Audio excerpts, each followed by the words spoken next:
there's still going to be all of this bullshit in it that you do not need to have in your body. It's just because this is protein, 30% less sugar, you think that that's justifiable of you eating the candy bar. You could just get the candy bar. It's gonna be okay. Hi everybody and welcome to my channel. My name is Simone and I am here because I honestly do not know how to shut the up.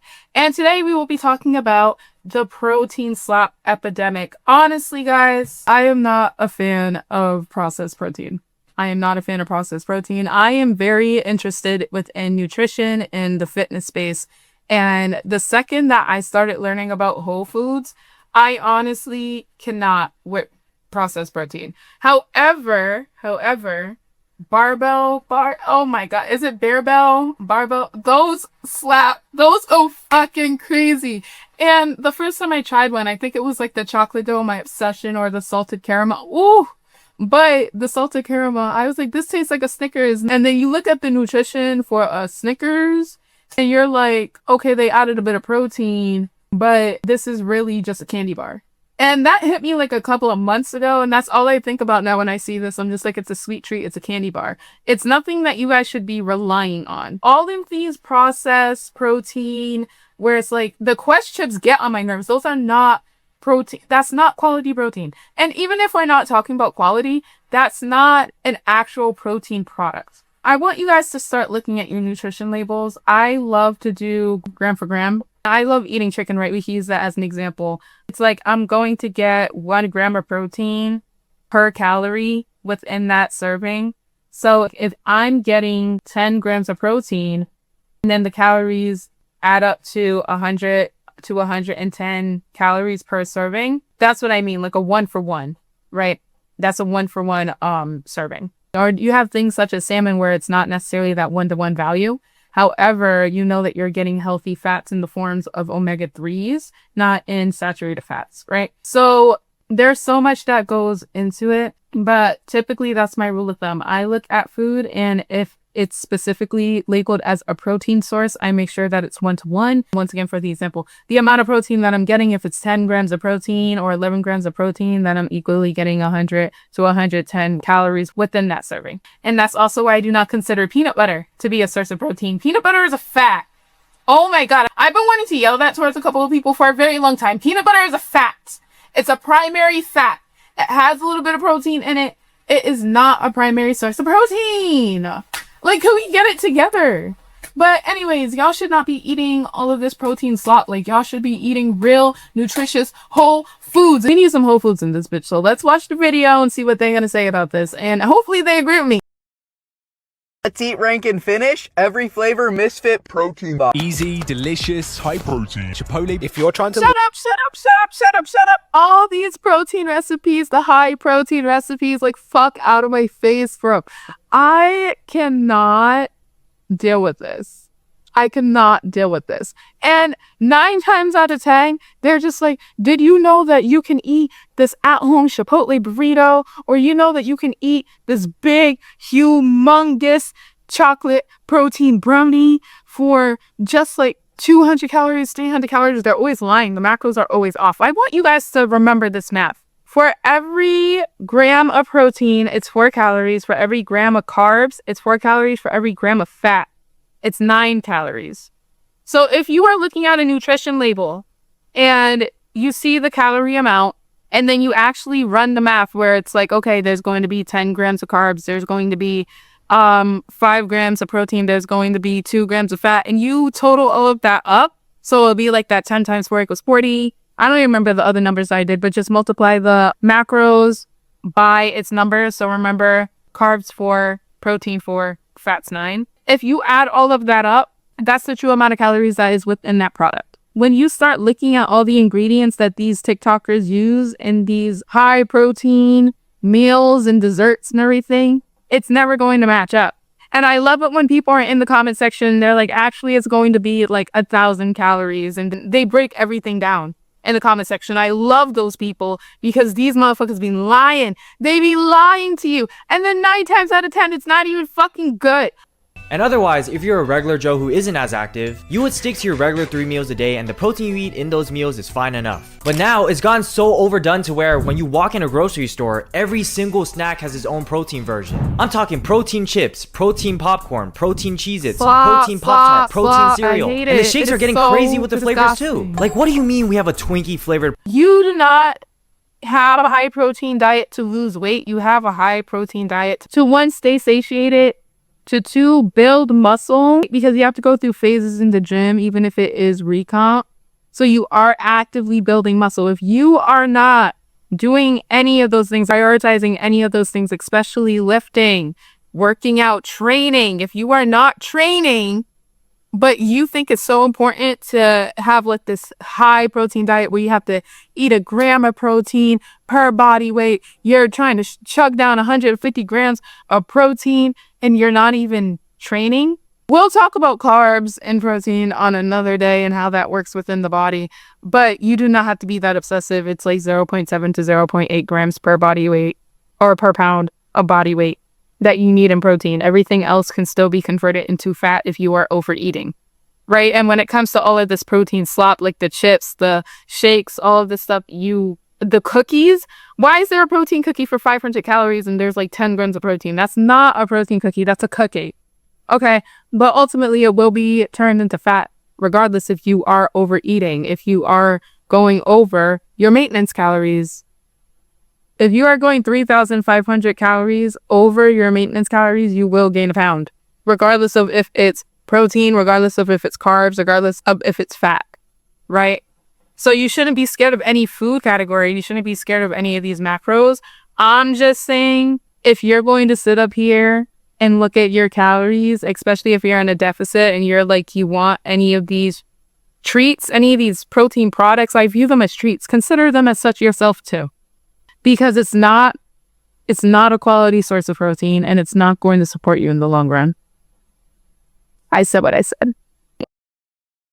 Protein shake. A salted caramel popcorn drink? I wouldn't be surprised if we got a Bonnie Blues body fluid flavor coming out. But with all the protein craze out there and a billion new snacks to try, the real question is, are these foods worth it? Is it healthy? Does it taste good? Is it worth running my pockets dry? And for the most part, the answer is hell nah, bruh. Protein is literally just one piece of the puzzle to consider something as being healthy. And a lot of snacks might have that protein piece, but they're missing everything else. Cause yeah, you could have a high protein cookie, but don't forget it's also high in sugar, high in calories, and high in fat. You'll get what I mean when you look at the nutrition labels. The protein versions of snacks pretty much have the same. I was right, chat. I was spitting. W's in the chat. W's in the chat. I don't even have one, but put the W in that bitch. W's in the comments because I was spitting. 10 grams of protein for a Snickers bar. It's still a candy bar, chat. It's still a candy bar. You are getting, what, 30? Is my math right? That sucks. My math probably isn't right. You're getting 28 calories less. 28 calories less. There's still going to be sugar in it. There's still going to be all of this bullshit in it that you do not need to have in your body. It's just because this is protein. 30% less sugar, you think that that's justifiable of you eating the candy bar. You could just get the candy bar. It's going to be okay. You want the candy bar, justify getting the candy bar and eat it. And that's my whole thing. Like, if you're going to have a sweet treat or if you're going to have a cheat meal, be okay with having it. And this is coming from somebody that deals with hinge eating. Be okay with having it. Be like, I know what I'm doing. I understand my actions I'm going to take and how this will impact me. And I still want it. It's going to be worth it. Right? So if that Snickers that day is worth it, sometimes the Snicker was worth it for me. I'd be on a road trip and I'm like, dang, I'm hungry. I'm tired. I'm fatigued. Sugar will actually help me in this case. And I really want a Snickers bar. I'm going to eat that Snickers bar. I don't care about the calories at that moment. Right? If you already plan to be eating that category of food, whether it be chips, whether it be cookies, whether it be brownies, whether it be a burrito, whether it be a candy Snickers bar, whatever it is, then I would tell you to just get the full version. In some cases, you don't always have to. Like me personally, I would never have full sugar soda. I love diet soda. Me personally, I also love Twizzlers. Yeah, you can make fun of me in the comments. I don't care. I love Twizzlers. And they have a sugar-free version. And there are moments where I'm just like, oh, I don't need all of that sugar right now, but I still want my Twizzlers. So I would opt for the Twizzlers, even though it doesn't make really any difference in the calorie intake. It's just kind of looking at the macros, what's going on there. Less sugar, okay, I'll opt for it. I'm not doing it because I'm like, oh, this is healthier for me. I'm doing it because it's like, oh, this is somewhat of a sugar-free option, right? Not completely, but somewhat of a sugar-reduced option. And once again, I don't need all that sugar right now. I like the taste of it regardless, so I'm going to have it. But in the scenario where you're just looking at something and you're like, oh, there's a protein brand of this, or it has a little bit less calories than that, like the new, is it zero sugar Oreos? I don't know, that they had coming out, and I'm obsessed with Oreos. And it's kind of like, once again, it's only around 25 to 30 calories less per cookie. Dude, just eat the Oreos. Like, you're fine. If you wanted the Oreos, eat the regular Oreos instead of being like, oh, it has, it has protein, it has less sugar, it has this, that, and the third. I can justify eating it because it's healthier. Because it's healthier. Don't fall for that. Anything that is a processed product is not deemed as healthy or should not be deemed as healthy. All of this extra protein slap is not healthy. So if you're going to eat any of it to fully enjoy your time, I encourage you to eat it, have fun, enjoy your little sweet treat. I know I do. Eat the real version. Eat the real version, call it a day. That's all you guys need to do. You don't need to fall for all of this propaganda.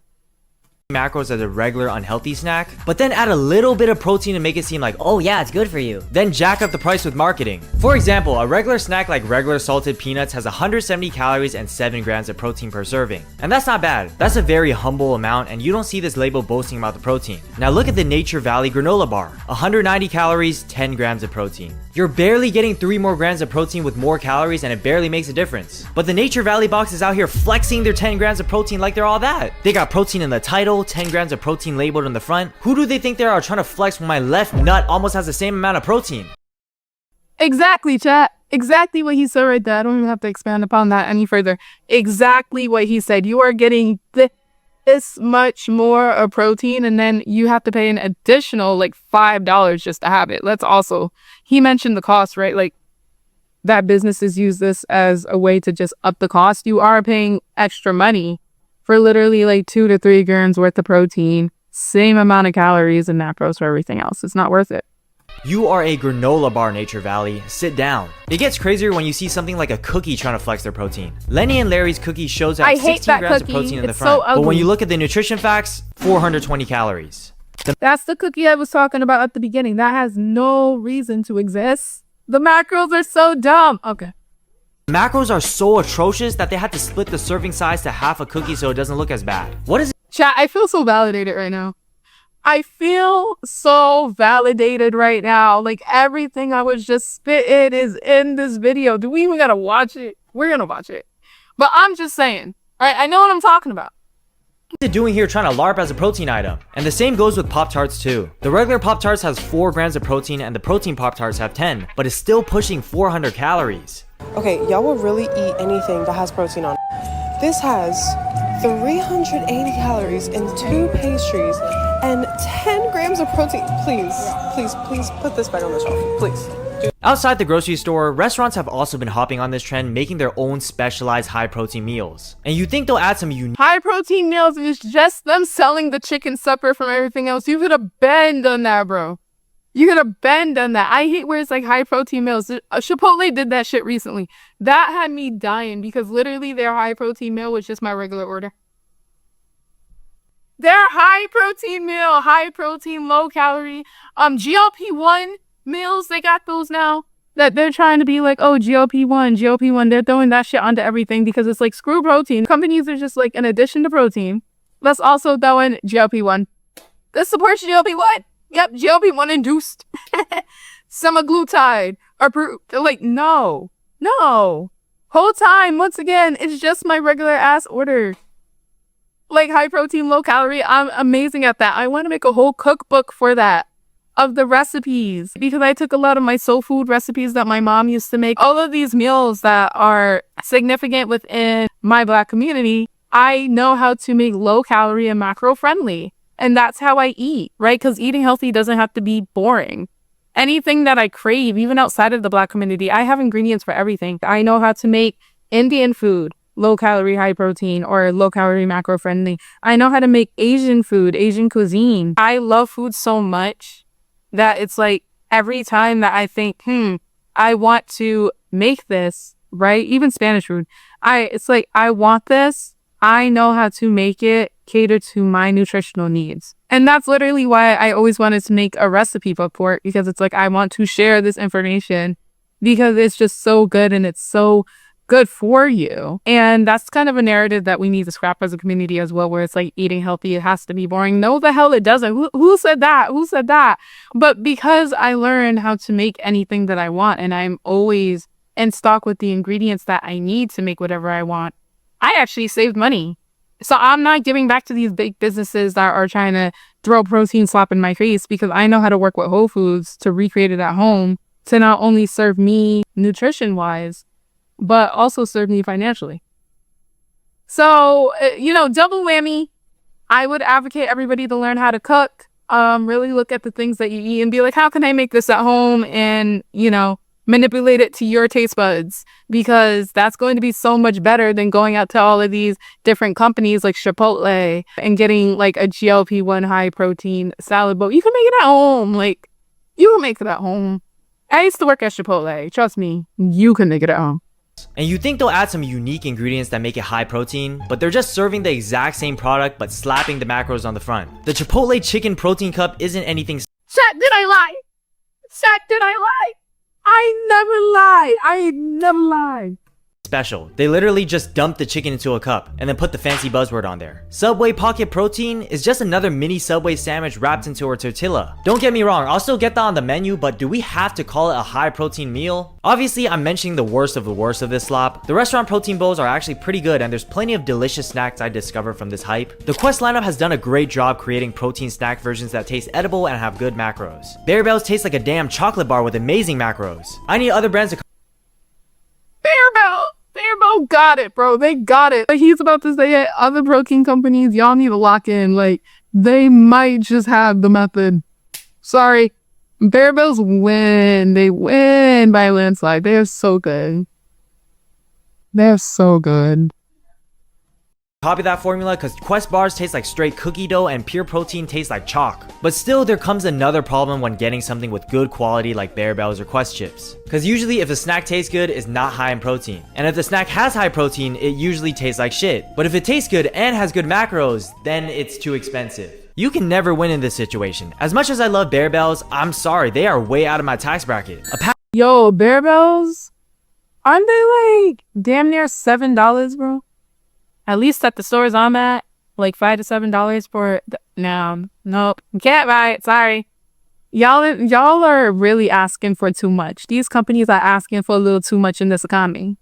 For a little bar, you'll be all set. All set. That is a sweet treat. Okay, on occasion, payday. But let's talk about what protein actually is and what it does. Because a lot of people see this nutrient as healthy but not understand why. Protein is basically the building block of your body. Your muscles, your skin, your hair, your nails are all built from protein. That's why it's needed for everyone. But it's especially popular for the gym bros and gym girls because when Result of a high protein diet. Getting all my macros in and my micros every day. you work out and break down the muscle, protein is what's needed to repair and recover those muscles to become stronger. Shout out to the gym community for creating this trend. But what I don't see people talk Speaking of strength, I did have an upper body day today. I did not have a pump at the gym. I'm very sad. Normally I'm like really veiny. I'm trying to get my shoulders back. Let's find out, chat. My credentials, mind you. I guess. I didn't get a pump today, like at all.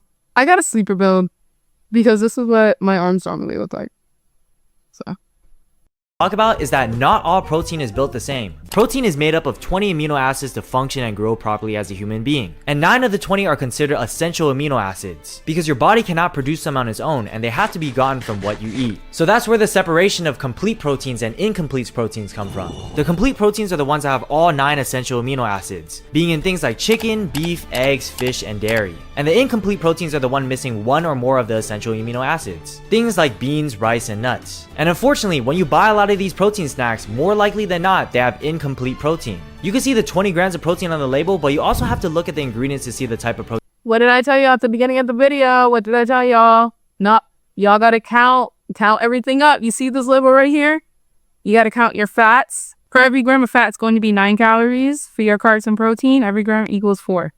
Okay. But then you also have to look at the added sugars, if there's any added sugars, fiber, what type of fiber it is. There's insoluble and soluble fiber. Really do some research on that so you know what you're digesting. But then you also want to look at the ingredients so you know what type of protein is going to be included in it, which he's going to go over. But I'm just trying to tell y'all, read your labels. Learn how to read your nutrition labels. These people are playing in y'all's face.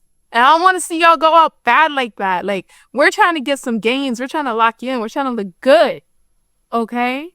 For next summer. Fuck it. For Halloween. We're trying to look good for Halloween. I love a good lean fall moment. You know, them costumes from the eating. And if you want to be eating in your costume, you got to be eating right, dude. Listen to what I'm trying to tell y'all. Listen to what we are trying to tell y'all. The collective. Okay? Protein it is. I'll compare it to clothing. Like, there could be 2 shirts. One is made out of full quality cotton and the other is made out of a cotton polyester blend. Both are technically shirts, but the material and quality are different. And the number of grams of protein in these food doesn't tell you which one you're getting. An easy way to combat this is by cooking things yourself with your own ingredients. I know a lot of people have been posting protein recipes on TikTok. First thing you're going to want to do is put in a scoop of protein. Then you're going to want to add about a cup of almond milk to the mix. Then you're going to add some protein, and then I usually throw in a whole banana. Then we're going to add some protein. Now what I like to do, just for a That's literally is add some protein. Then I usually add 1/2 of protein. Now of course it wouldn't really be a shake without some ice cubes. So we're going to add some protein. I haven't tried making any of these myself, but I can't lie, some of these recipes look really good. But overall, the new protein snacks are way too overhyped. And when you compare them to the kings of protein being real food, it gets outclassed in every single way. Haha, get it? Way? Like the protein? I guess they win in terms of convenience, but if I got the choice to eat some Quest protein chips and eating a real meal, 9 times out of 10, I'm choosing the meal. I would rather have 300 calories worth of chicken breasts or 300 calories worth of salmon or even eggs, 300 calories worth of eggs and really be full, than have 300 calories worth of a bag of Quest chips. Do not piss me off. I know they put in growth hormones in those chickens, but they put in a bunch of other ingredients in these protein bars too. Anyway, you'll probably enjoy this video of me talking about sugar if you like this video. Thank you guys if you made it this far into the video, and honestly, we might watch that. Love this guy. We think the same, but this should be the thought process for everybody. So thank you for watching. Go out there, stay healthy, get them gains. But please stay away from the processed protein.